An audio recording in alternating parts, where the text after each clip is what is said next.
been doing push-ups. I've been doing sit-ups. I've been doing chin-ups. I've been doing pull-ups. I threw up once, but I'm okay now.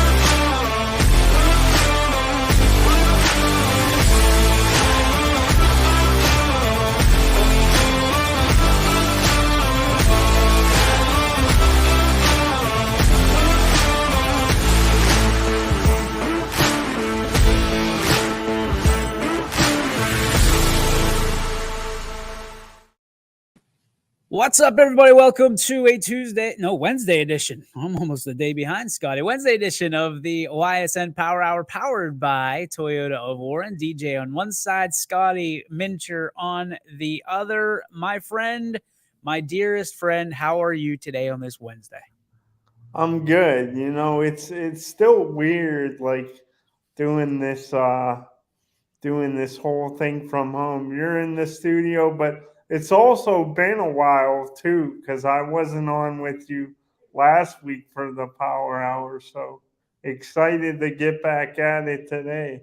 Yeah, we're back. I hope we're back for the long term. I'm going to be honest with you. The smell came back a little bit, which is concerning a little bit because Monday, the smell was odor was gone.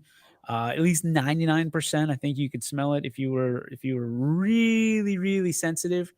But we've been hardened by all this stuff. And today I came in and I was like, wow, I can smell it. It's back a little bit. So no headaches thus far. I've been here since probably about 11 o'clock this morning. So no headaches. So that's good. And, from our standpoint, it's better safe than sorry from that state. From that, we want to make sure that when we do get back to business, that everybody's safe and everybody's ready to go and feels comfortable in being wherever we are. And worst case scenario, Scotty, on May 1st, we're going to be in Athletic Studios on the campus of athletics. So worst case scenario, you'll be joining us in the brand new remote studios for YSN at Athletics. So excited for that, but certainly excited, hopefully, to continue broadcasting out of good old East P here in Bulldog Country, USA, and Stream City, as we like to call it. So Scotty Mincher joins us every Wednesday. And today we've got a great show, Scotty. We went over what we're going to talk about for the most part throughout today's show. Would you like to give the people kind of a preview of what we're going to discuss? Yeah, I will. I know, and we hit a lot of local points on the show with Anthony. I was on with Running Point. We talked a lot of local softball and South Range and Poland and Springfield and what happened with the action. And that was a lot of fun. But considering it's opening day and me and you, DJ, we have such a love for baseball. Considering opening day is tomorrow, that's something I really wanted to talk with you about. Pick your brain on your Buccos, on your Pittsburgh Pirates.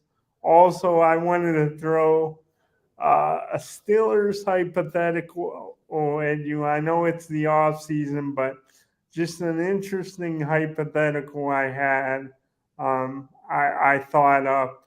So quite a bit I wanted to get into today, but with opening day tomorrow, man, I'm just itching for baseball. That's why I wanted to talk it on the show today. So opening day is a very special day, and anybody that's either played baseball or has the love of baseball understands it. It is hope springs eternal, right? People talk about that all the time. Spring is everything comes back to life. The trees are budding and the flowers are blooming.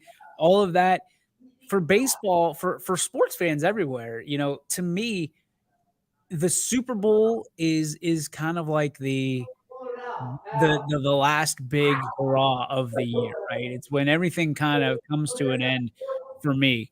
As not an avid NBA fan, sports kind of comes to a conclusion in a screeching halt after the Super Bowl, and then you get March Madness, which it's kind of a an appetizer, I guess, is the best way to put it for sports. But with sports betting, it's been a lot more appetizing than most years.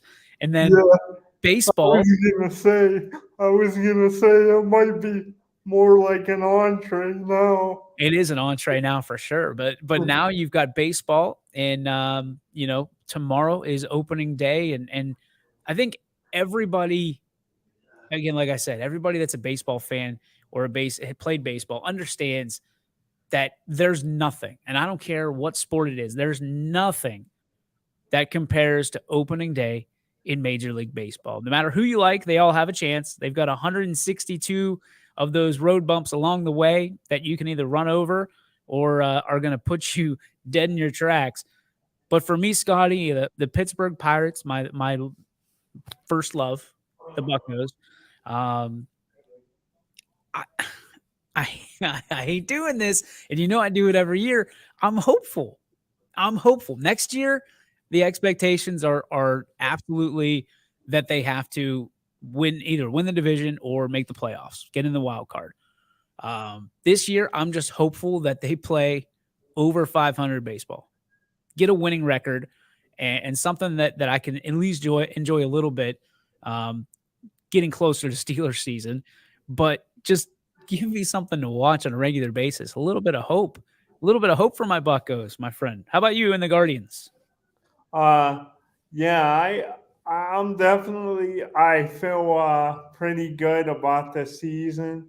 I'm a little concerned that maybe some of their young players that had such great seasons last year, maybe I'm a little concerned they could have some sophomore slumps possibly now with more film on them and stuff like that. Pitchers know there's tendencies, what they like to do at the plate, their hot zones, their cold zones. So I'm a little concerned with the guards being so young of a sophomore slump, and they've already had a significant injury to their pitching rotation.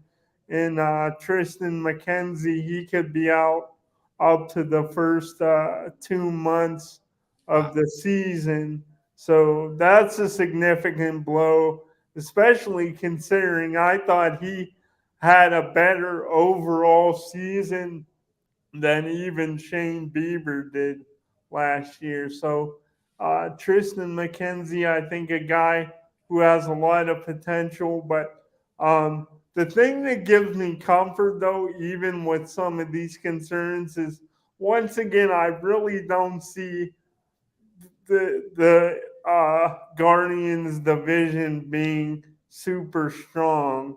I think even if teams are solid like the Twins and White Sox, I do think they have a ceiling. I don't think they're absolutely loaded like a team like the Astros or the San Diego Padres. I think they're a few notches below those teams.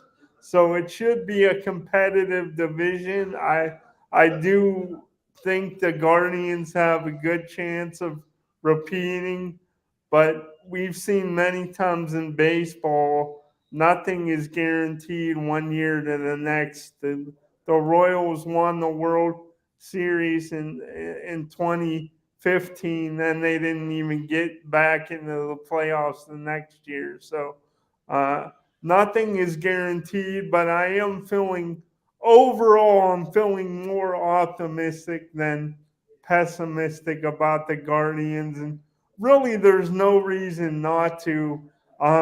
You said it, DJ, in the past, and I really think it's true. Guardians fans are, I mean, we've been kind of spoiled. Yeah, we haven't won the big one. We haven't gotten that World Series crown, but for being a small market and being as competitive as they've been over the years and having a lot of winning seasons, making the playoffs a lot.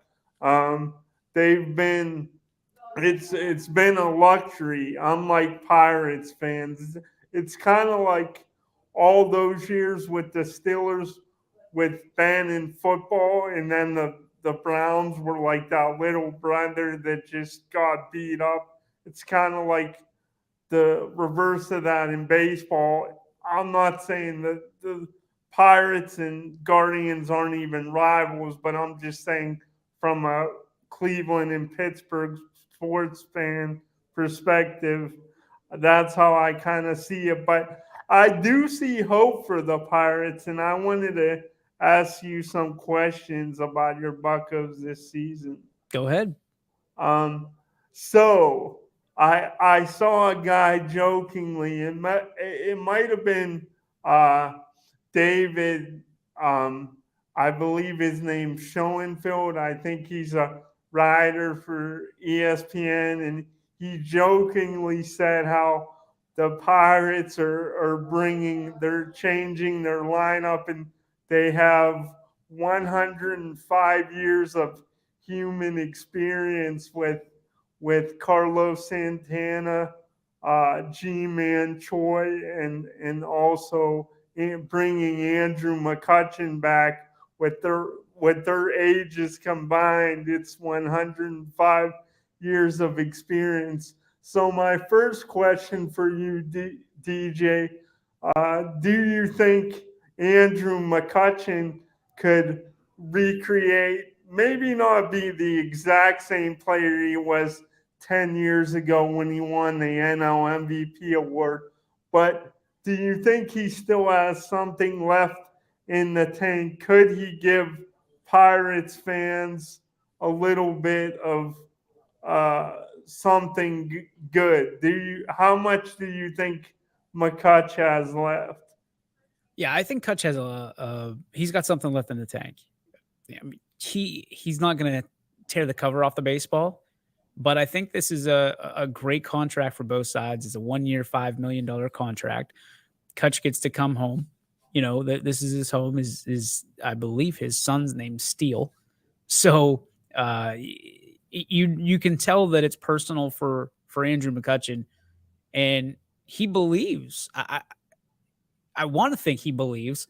He keeps saying all the right things that, you know, this is a team that he saw something in last year, and there wasn't much to see last year. I didn't watch a whole lot of Pirate baseball last year, but if Andrew McCutchen's saying that he saw something and he's willing to, you know, most likely end his career in Pittsburgh, then let's ride. You know, if you remember right, Scotty, the whole thing with Kutch was he was going to play center field or nobody was going to play center field. He did not like the idea of Starling Marte being moved over to center field, and he wasn't going to take a backseat to anybody, even though his numbers were declining and it looked like his skills were kind of receding after he cut those power dreads that he had. His kind of skills just kind of took a back seat. Well, now you have an entire brand new set of Pirates. What I thought was ironic and thinking about it last night as MLB The Show came out last night, you have Andrew McCutchen and the guy the Pirates traded for in getting rid of Andrew McCutchen and Brian Reynolds on the same team in the same outfield right next to each other. And you're not McCutchen actually has to take a backseat to the guy that the Pirates traded for and for Andrew McCutchen. And I thought that was that's irony as good as it gets from that standpoint. I think I almost said the Steelers, the Pirates bullpen, I think the Pirates pitching leaves something to be desired. And if you know anything about baseball, you understand that pitching is where it begins and ends. we're not in the offensive era that you're going to be able to just knock the cover off the baseball and win ball games each and every day. You got to have pitching. You got to have people that are sitting down good hitters. As they say, good pitching beats good hitting every day of the week. There's truth to that. There's truth to that. And I just don't think the Pirates have necessarily the pitching that they need to compete in the NL Central, and especially not in the NL, get to the championship series and certainly not get the pennant. So we'll see. They could prove me wrong. They can make some moves, but if you're a Pirates fan, you understand that they don't make a whole lot of moves that aren't just, going to the junkyard and picking something off the top of the scrap heap and hoping that it works out for the best. But you talk about, what would you say, 105 years or something, right? Yeah. What else are you going to do? I mean, what's the average age of the Pirates roster? I got to believe it's the lower end of the spectrum there, where they've got a lot of young guys, a ton of young guys. The Guardians have a ton of young guys. You need veteran presence in your locker room. And I think the one thing that separated the Pirates the first time that they made that run was a guy named A.J. Burnett. And he was a veteran presence in the locker room. And, if you go back to the STFU, so to speak, when he told somebody to take those letters, and you can pretty much figure out what he said. That's the Pirates are looking for that. Now, is there an AJ Burnett type player? Is that Carlos Santana? I don't know. Is that G-Man Choi? I don't know. Is that Andrew McCutchen? Yes. We've seen Andrew McCutchen stir the pot a little bit, and especially tomorrow, Scotty, you know who they open up against, right? I did not see the Pirates schedule. No, who do they open with? The Cincinnati Reds, the hated rival of the Pittsburgh Pirates. These guys always get into a fisticuffs at some point during the year. So, listen, they were always throwing at Kutch when he played for the Pirates the first time. We'll see if it happens again this year, because Andrew McCutchen, as far as Pirates fans go, still a franchise type player on this roster, whether he is at his 2013 capabilities or not. Could be some fireworks for the fans on opening day with those two going at it. I also wanted to ask you about, you said how you don't think the Pirates have enough pitching, and the old saying in baseball, pitching's the name of the game. And you said it, people say, and it really is too, good pitching or great pitching stops good or great hitting. And I do think that's true. But I also think a big part of winning the World Series is having great defense. And I really, from what I watched of them last year, I didn't get a huge sample size, but I watched them enough to really like him defensively at third. And that's, I believe his name is Key Brian Hayes. Third baseman. And yeah. I really, he seemed like a vacuum at third, great defensively. We talked a lot about O'Neal Cruz, and I want to get to him in a minute. But what do you think about Key Brian Hayes? Because I kind of think in a couple years, especially if the Pirates get with their top, most people have their farm system ranked at least in the top 10. I think last I saw, MLB.com had him like 8th. But I think in a couple years, you get a solid bat around a guy like an O'Neal Cruz or the guy I mentioned first, Key Brian Hayes. I think it wouldn't shock me if he could get a little bit stronger, develop some power. I think he could be a guy that could be an NL MVP candidate. You think I'm being too bullish, DJ? No, I don't. I think you're spot on. But I think, Scotty, what you kind of alluded to and you danced around it is it's who you surround your stars with, right? So, the one thing that the Pirates have struggled for years is power coming out of the corners, whether it be the corner outfielders, whether it be the corner infielders.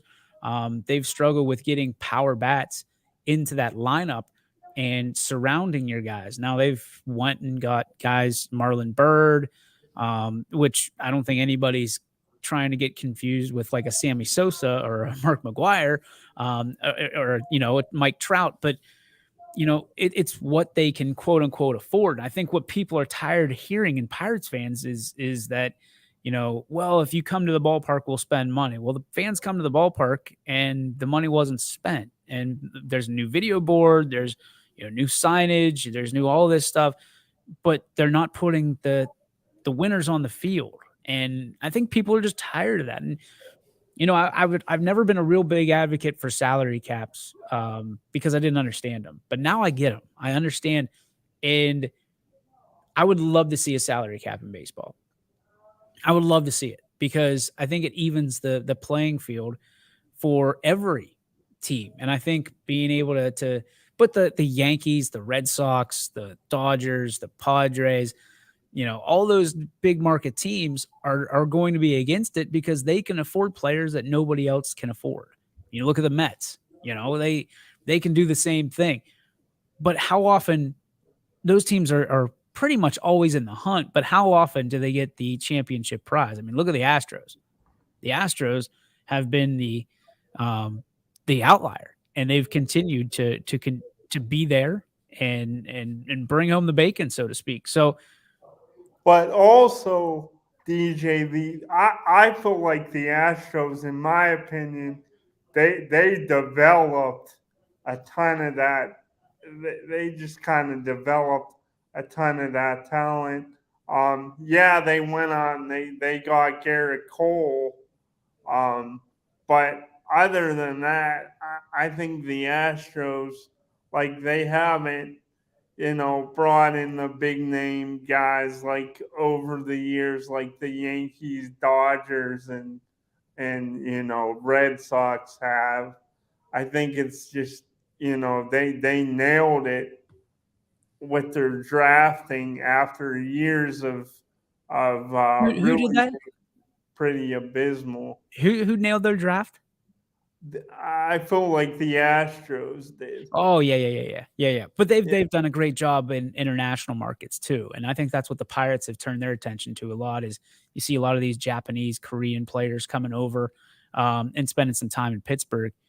It's basically it's like shopping at Aldi, where you're getting great players at discount prices because they want to play in the major leagues. Now they're starting to get privy to the fact that they can get better deals elsewhere. But you look at the Yankees, you look at the Mets, the Red Sox, the Dodgers, all these teams, and they're just utilizing these smaller market teams as basically minor leagues for them, and prospect systems and pipelines that they can just go and throw money at them and fix their problem, which tells you, Scotty, a couple things. And this is the problem with Major League Baseball that a lot of the other leagues don't have. And it's, you can make a lot of mistakes if you have 9 all-stars on the field, right? If you only have 1 all-star, maybe even no all-stars in your starting lineup and your starting 9, and your all-stars are in the bullpen or perhaps even in your starting rotation, you can't make a whole lot of mistakes and expect to win a lot of games. And this is 162 games. And what I think is really funny for Major League Baseball fans and having to go through the absolute bludgeoning that you have to if your team's bad in Major League Baseball. In football, right, you're a Browns fan, you've gone through an 0-16 season. It's 16 weeks, but it's also 16 games, right? You're only getting beat 16 times. If my team was only getting beat 16 times a year in baseball, I'm feeling really good, like exceptionally good. So the problem is I've got to see my team get beat literally 100 times a year.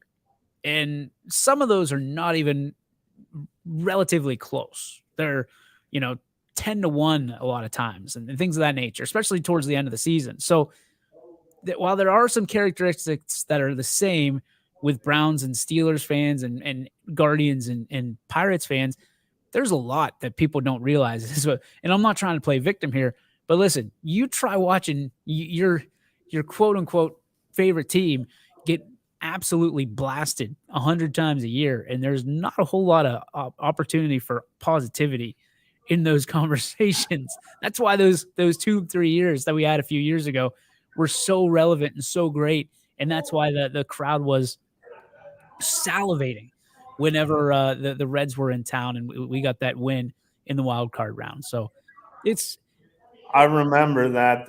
I feel like the fans literally, they like literally won the Pirates. That I remember how they were mocking Johnny Cueto. He was like shaking. Yeah, he dropped the ball. Yeah. And it was he was nervous, and he finally came out, I guess, and said that it affected him. Well, no kidding that affected you when you've got 30,000 people screaming at you your last name, and it's the whole stadium shaking. So, yeah, I think if the Pirates field a winner, the fans will show up, and I think that proof is in the pudding. But I think the biggest thing, and it's something I knocked Ronnie Poe for a while when he was here, was Guardians fans consistently pump out a winner year in, year out, and they don't show up until postseason. Why is that, Scotty? Why is it just fun to show up when? Is it the season too long? Is it that it's hard to maintain that excitement through 162 games?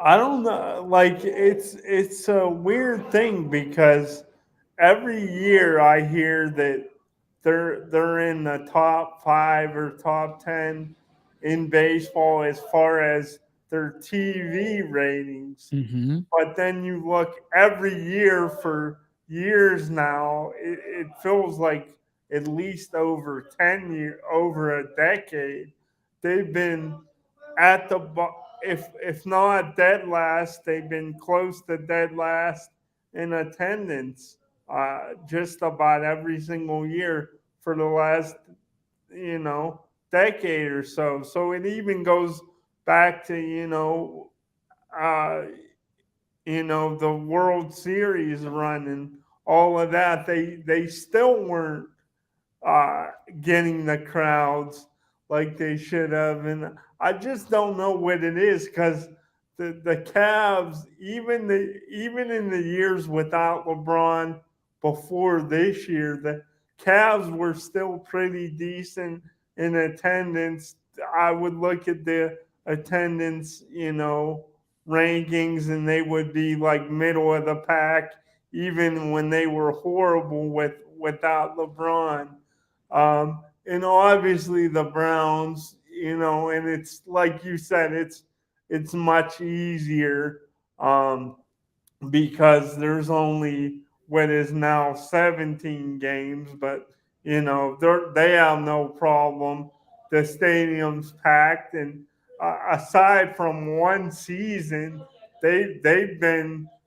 You could argue the joke of the NFL for over 20 years, but fans still, we still go and pack the stadium and sell it out. So So I I just did a really, little research there, Scotty, real quick on a thing called Google. I don't know if you've heard of it, but the Guardians last year were 25th in attendance, and the Pirates were 28th out of the 30 teams in Major League Baseball. Oakland Athletics were dead last. Miami Marlins were the 29th team. Tampa Bay Rays are tied at 28 with the Pirates. And then you've got 26 with the Royals, and the Guardians just on top of them, only to be defeated by the Cincinnati Reds. So, but if you're a Guardians fan, I mean, that's pretty pitiful considering how much better the Guardians were than the Pirates last season, and you're only you're only 3 spots better than them as far as the attendance goes. Like that's bad, and I could see why, you know, if ownership isn't in it, I could see why the Pirates fans, they, maybe don't want to go and pack the stadium, but they've also, other than those couple years you mentioned when, McCutcheon was playing great and they had, you know, good pitching. They won over 100 games. They were in the best division in baseball. Other than those few years, they've had to eat a poop burger for since Barry Bonds left in the early '90s. So it's kind of like I said, going back to being a Browns fan in the NFL, that's kind of like the Pirates, what it's like for Pirates fans in baseball, because Well, it's yeah, you look at the attendance though, 17,051 on average in 2022 for the Guardians, 15,524 for the Pirates. But you look at what it was the year prior to that, the Guardians are up from 14,400. So that's, they're getting 3,000 extra people to the ballpark a night. And the Pirates are up from 10,600, Scotty. So, as bad as it looks from that perspective, it's still better than it was in the year before.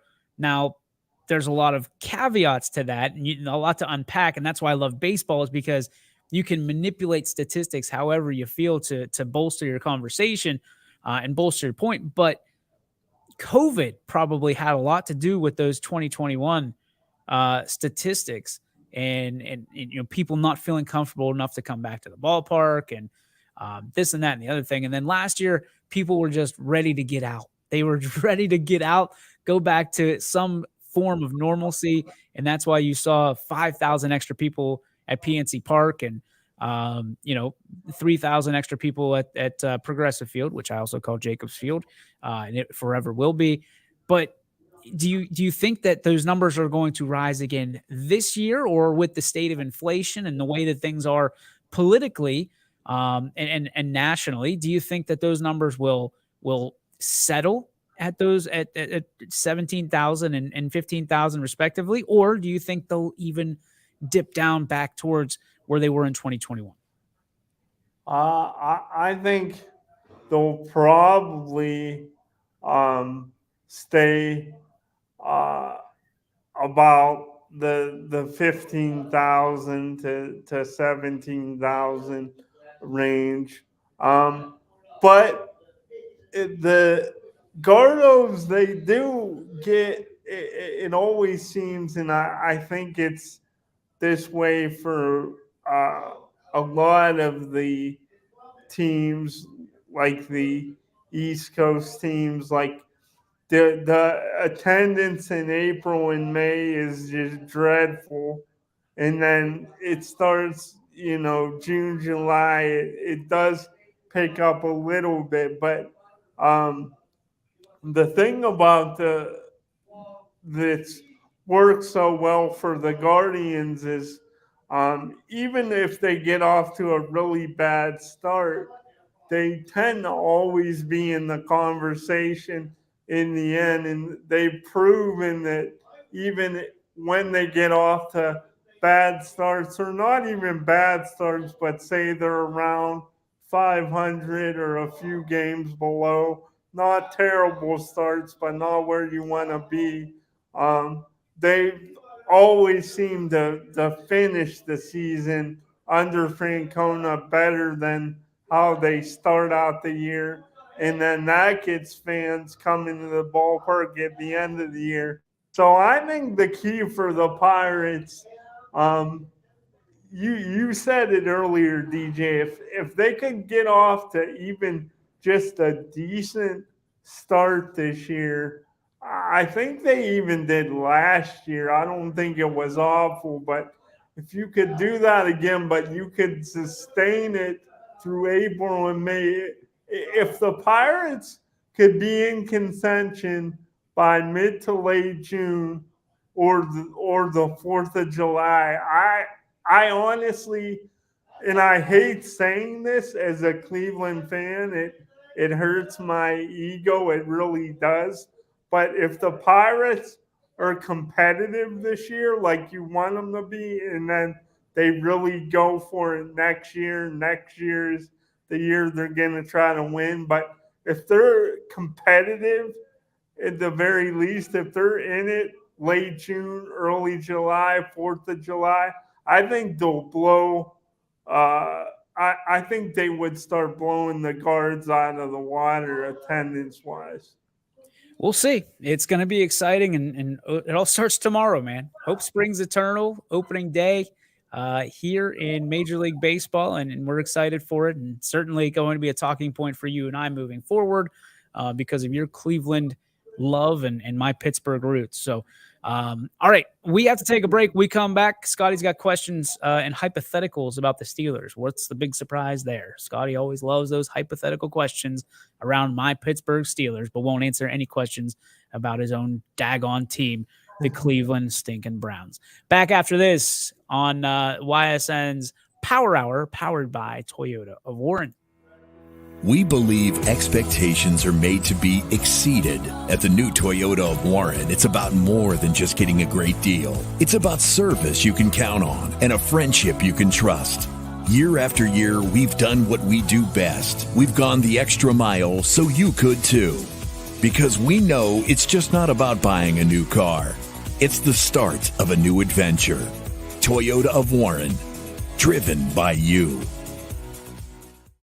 Before the lights come on, before the workday begins, before a long day is ended, or it's time to have fun. It all starts with the people at Joe Dickey Electric. From replacing a light fixture in your home to building a substation for your business, no job is too big or too small. The people of Joe Dickey Electric power them all. Joe Dickey Electric, over 60 years of powering the Mahoning Valley.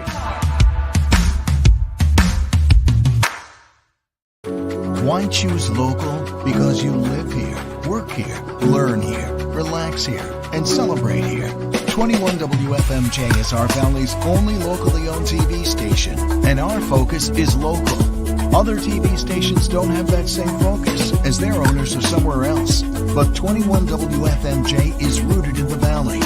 Local people making decisions that affect your life, right here where you live.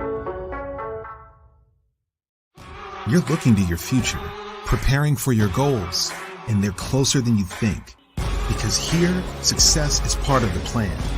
It's a place where academic and social opportunities are meant to prepare you for life, not just the next 4 years. You'll be equipped to face new challenges and turn hard work into a career. You're ready for your success to take root. And here's where it starts. We are Youngstown State University, and proud. Hi, this is Tommy Clem, owner of WRS Insurance Solutions.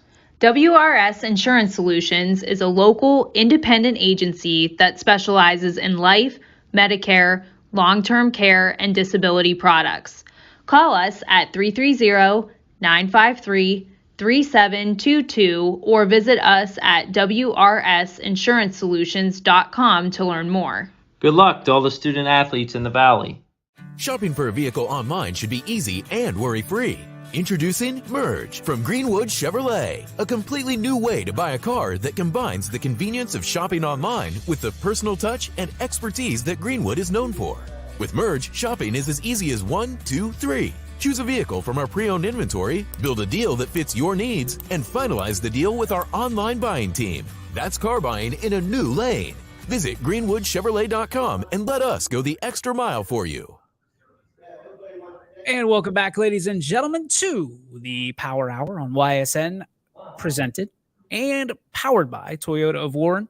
Thanks to Tino and his whole team, continue to put us on a pedestal, put us on that awesome just Oh, they always put us up on their shoulders and raise us to be better human beings, Scotty. And riding around in the Toyota Tundra that YSN's wrapped all over. My goodness, has it been fun to see the smiling faces and the happy faces and hands waving as we just blow on down the road.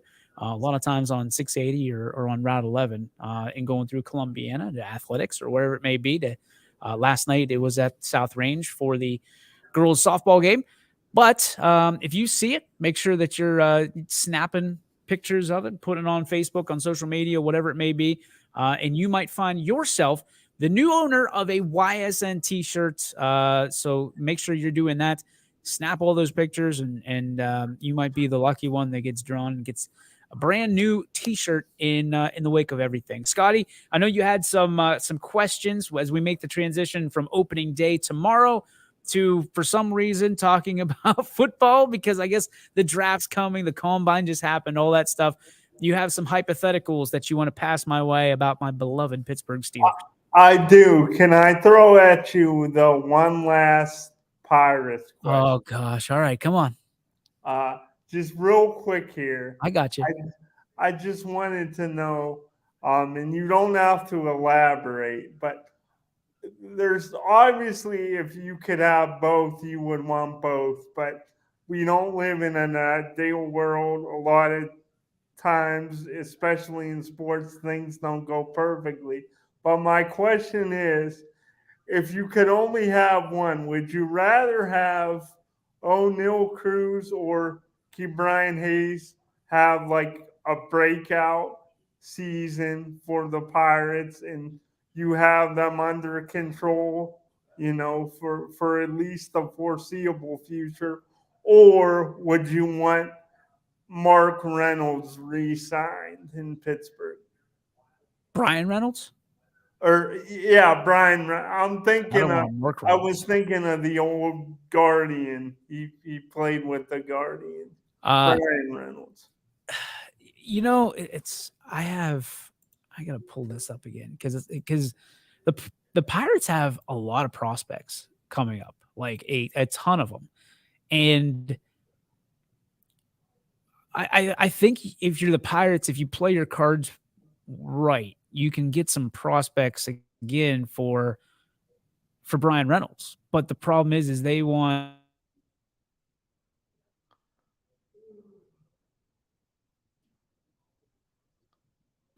I'm not sure that he's worth, a number one or number two starting pitcher in a rotation.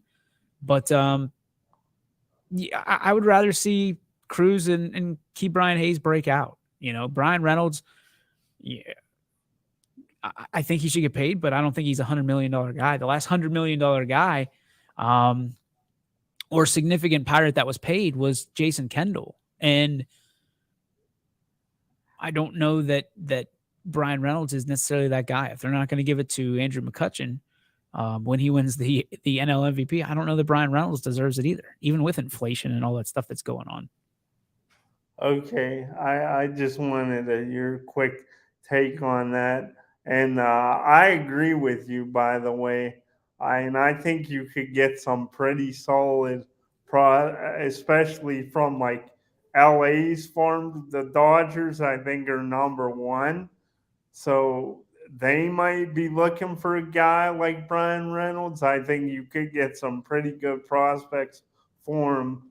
But now switching gears to football and the NFL offseason, DJ, and again, this is a total hypothetical. I realize in reality it would never happen because, one, I just don't see them making it work financially. Two, the Steelers just don't make big splashes like this.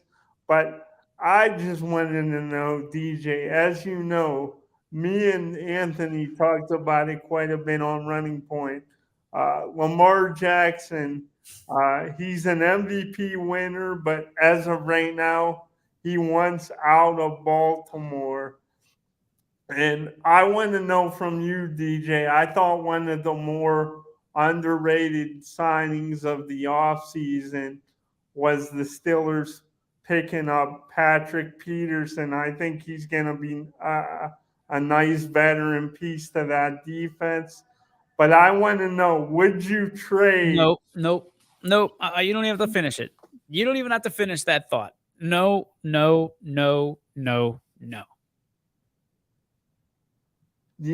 didn't. So you're just shutting it down. Okay, who finish? I'm sorry. Go ahead. So my trade proposal, Kenny Pickett, Najee Harris. You give up Kenny Pickett, Najee Harris, and whatever pick, this year's first round pick. You get a second round pick back from Baltimore and Lamar Jackson at QB. Would you do it? No. So you're giving away what, 3 first-round draft picks for Lamar Jackson and a second round? Well, no, just this year's first.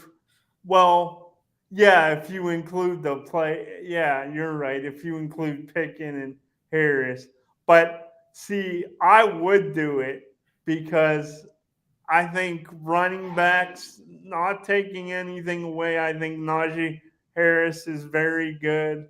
I think Pickett has a lot of potential. Okay. Let's flip this around then. Let's flip this around. So you would give up Nick Chubb, a first-round draft pick, and you don't have a first-round draft pick, so your next first-round draft pick, and Deshaun Watson for Jackson and a second rounder. No, well, first of all, I wouldn't do that because one, I think as good as, and I don't think he's a scrub, but I think Nick Chubb is several notches above Najee Harris as a running back. I don't think it's really close as far as skill level. I think. Yeah, you're right, because that's Nick Chubb got him to the playoffs last year. Well, he's only one man. I mean, it's not. So is Deshaun, or so is Watson. So is, I mean, again, Scotty, like, it's easy to play devil's advocate on other people's teams, but the reality is Najee Harris is our starting running back. The Steelers starting running back. Kenny Pickett's our starting quarterback. So if you're not going to give up your starting quarterback, who I don't think is that great, I do like Nick Chubb. I think Nick Chubb's not only I would give up. I think, of course, right you would, now, because he stinks. I think right now Lamar is better than Watson. Because no kidding. No kidding. On one leg. But I don't think it's that significant to where you get rid of Watson, though. I think Watson's going to have a great season this year. You said that last year too. But yeah, I did. But I really believe it this year. I just feel like, Kenny Pickett, he had a very solid rookie year, but so did Baker Mayfield. Lamar's already proven he could take his team at least. I'm gonna boil this down. Already won an MVP. I'm gonna boil this down because I know what's happening here. Is you are terrified of Kenny Pickett and what he could be over the next 10 years. I know that's the fact. And what you're trying to do in your mind, what you're trying to do is get Kenny Pickett off of the Steelers in lieu of a guy that is going to cost the Steelers hundreds of millions of dollars so they can't get anybody else. I know what you're doing, Scotty. And I know why you're doing it, because it's okay to be scared. I mean, what kind of dog do you want? Because I'll get you one of those.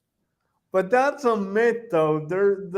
There's always ways around, like people that say, oh, now they're not going to be able to. The Browns have signed a ton of free agents this offseason. Like, there's always ways around the cap. Guys, they restructured Watson's deal. you could restructure like somebody like I don't know, Minka Fitzpatrick, T.J. Watt, one of those guys. I mean, there's always ways around the cap, so you So could get let's more take a look money. at these great signings that the Cleveland Browns have brought in, because they have so much money that Deshaun Watson's restructuring his contract, which, by the way, is all guaranteed. So it's going to hit him even harder. So and this is according to ESPN. So cite your source. Dalvin Tomlinson, a defensive tackle for the almighty Vikings defense. That's super. Juan Thornhill, a safety from Kansas City. Super Bowl champion. Yeah, fantastic. I've never freaking heard of him. Ogbanaya Oak, whatever his name is, a defensive end from the Texans. They were pretty good. Ethan Posick, a center, who is this an extension? Because he's in a Browns uniform. Yeah, he was good last year. Oh, okay. He was a good center. Josh Dobbs, Super Bowl. I mean, book it.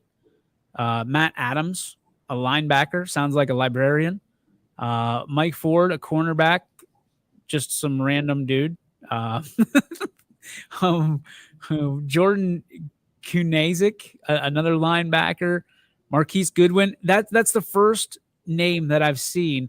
But if you're a fan of Madden, he's always on the free agency list on Madden as well. But he's 5'9" and has speed like crazy. Taki, you got him back. Congratulations. I don't think he's really done anything for you. Maurice Hurst, defensive tackle. Tristan Hill, defensive tackle. Jordan Akins, a tight end. So out of all of those, Scotty, this great signing, all these great signings that I've seen. You forgot about Elijah Moore, by the way. Oh, he wasn't on that list. And who the hell's Elijah Moore? He had a very good rookie year with the Jets. He was great coming out of college. He's very young, a lot of upside. Where he came from the Jets, right? Yeah. Oh, okay. So they were pretty good too. They were in the playoff hunt for a lot of they got a lot of young talent. Yeah, they were, and then they lost to the Dolphins. Yeah, they did. But Dobbs for the win, says Sammy. So, I mean, listen, I think that the Browns, and you'll never admit this, the Browns were absolutely hampered because of the signing and the trade for Deshaun Watson. But the thing is, if Watson works out, DJ, it's all worth it. If he goes and balls out this season and they make the playoffs and they're in the hunt, all that whatever guaranteed that everyone was saying was what did you see? such a huge What did gamble. you see? What did you see last year, last season, in all the games that Deshaun Watson played that gave you any hope that he is the guy that you brought in for that collateral, that huge haul that you gave up? And I agree. If you win one Super Bowl, he's worth it. Do you think that he's the guy, given what he's shown you on the runway and that testing platform, the split test, the A/B test that he put on last year? I do think he's the guy because, number one, he did show flashes of brilliance. He had a 3-touchdown game against a very good, a great defensive line, a very good Washington Commanders defense. What? What? He had a 3-touchdown game there. Number two, that offense, you could throw those 6 games out the window because that offense was all built around Jacoby Brissett, and then Watson just had to come in the middle of it. They're totally fixing the offense, and they're going to go from the short passing game to the more vertical passing game I believe, this season. So wait a minute.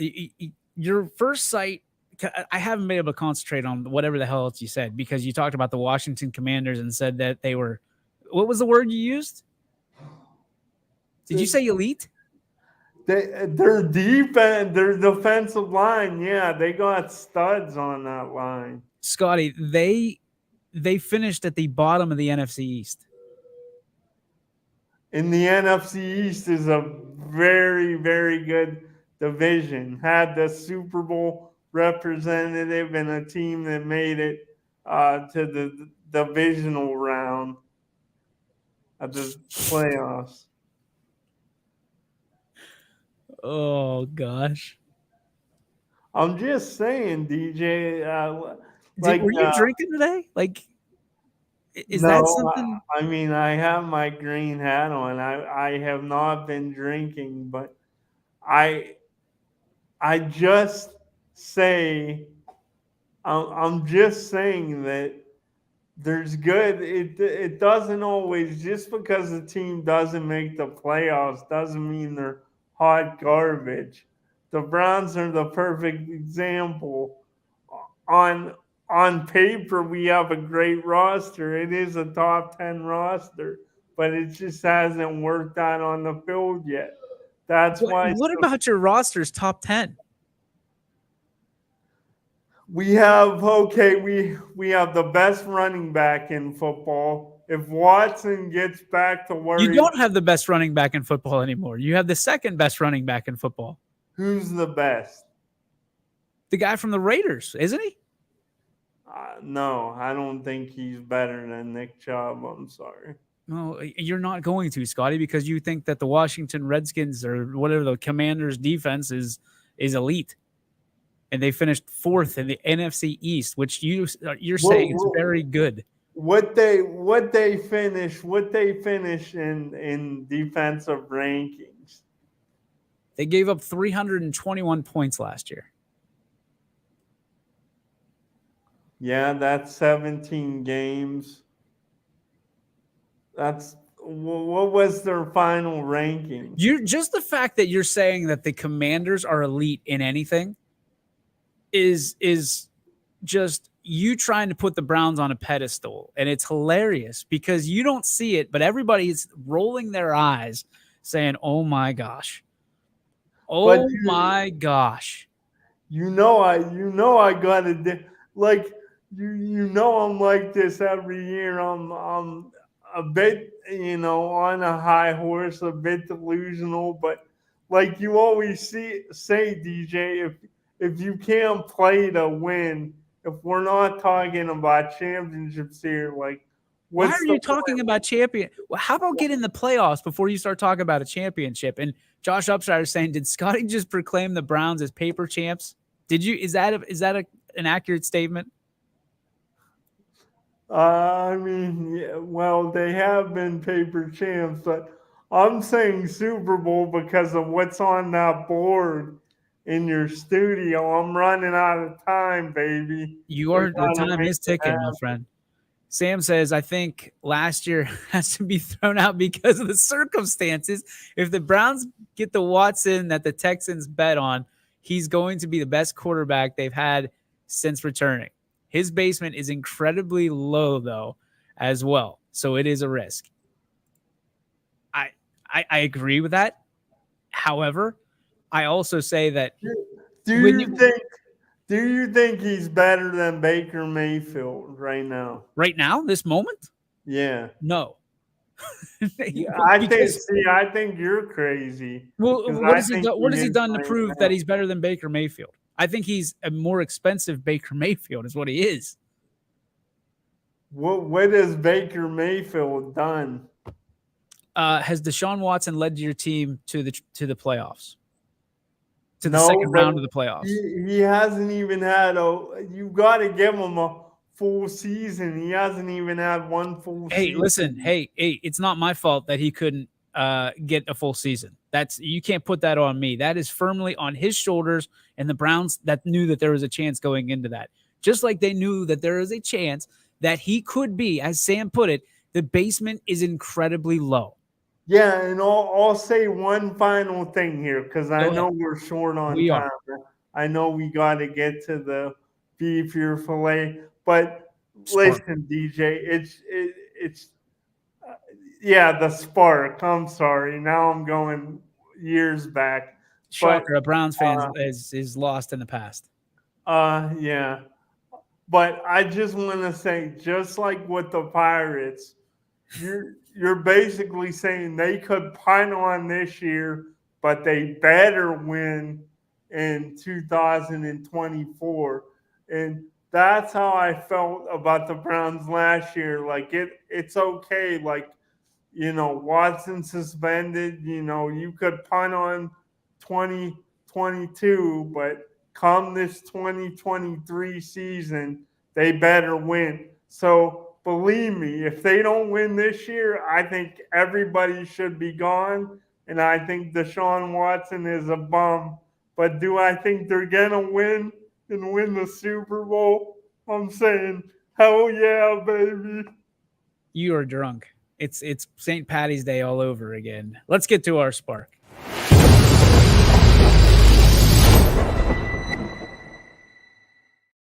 The Joe Dickey Electric, What's Your Spark? Presented by Joe Dickey Electric. Anything commercial, residential, anything electrical, head over to DickeyElectric.com. Tell them YSN sent you. Scotty, what do you got?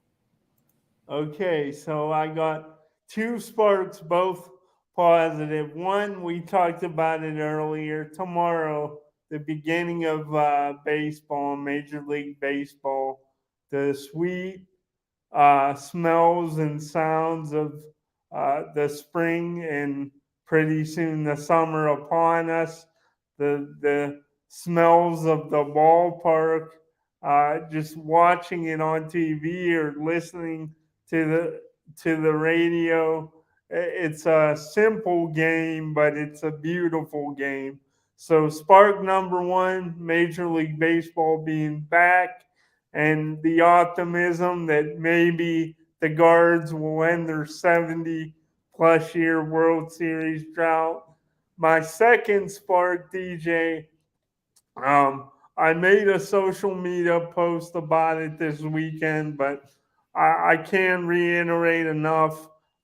Just being able to be a part of this YSN team and be a part of the YSN All-Star Game for the second year in a row and on a bigger stage at the Beagley Center and getting to have a courtside seat and watch a game I've watched, closer than any game other than I sat one game courtside for a Cavs. But other than that, that was the closest up I got to see any action. I absolutely loved both the boys and girls games. I got to meet local championship boxer in Zion Hensley. So I just want to thank you and everybody. It was just such a great night. I loved it for the second year in a row, man. So those are my sparks. You got it, buddy. And then as far as the spark goes for this guy, well, it's as simple as this. It's a little bit of a negative spark, but the politicizing of this country has got to stop. And I'm not going to get into political beliefs or anything like that, but everything is either red or blue, and it's you're wrong or you're right, and we're throwing ourselves all over these people because of what side of the aisle they're on. Stop being sheep. Stop being sheep. Like, it is ridiculous. You look so silly when you disagree or you go back on things that you've been talking about for so long just because somebody else said it. That's the beginning and the end of it. It's so frustrating to see when everything turns into a political arena. And the only reason you believe in something or don't believe in something is because of who said it, and what their political beliefs are. Don't be an idiot. That's the my negative spark for today. It's as simple as that. Stop being a dummy, because they're going to utilize you like a tool if you let them. So that is my spark. Scotty, another great show in the books. Thanks for coming on. Thanks for talking. Thanks for giving everybody a laugh. I think everybody needed that. But I know you believe in your Cleveland teams. God bless you. We appreciate you. And at some point, hopefully, I hope you're right, because I want to see you be as happy as everybody else has been able to be. Oh man, you've been saying you want to see me walk. The Browns win that Super Bowl. It might just happen. That's going to do it for our show today. For Scotty, I'm DJ. We're out. We'll see you tomorrow, 3 to 4, right here on YSN. YSN thanks you for watching.